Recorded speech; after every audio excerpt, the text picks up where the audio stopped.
बिहारमध्ये घडलेल्या ऑनर किलिंगच्या घटनेमुळे संपूर्ण परिसर हादरून गेलाय।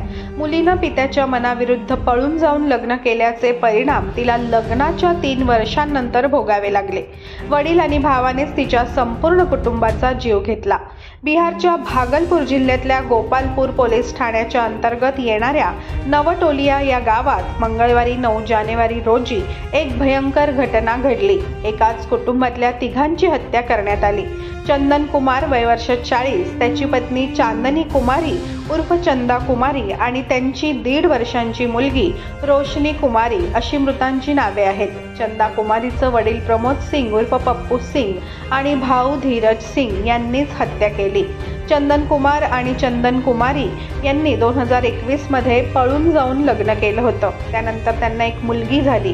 काही दिवसांपूर्वी चंदन कुमार कुटुंबाला घेऊन घरी परत आला होता। गावातल्या जुन्या घरी आई वडिलांना भेटून नव्या घरी ते जात असतानाच पप्पू सिंग आणि भावाने या तिघांना बंदुकीची गोळी मारून त्यांची हत्या केली।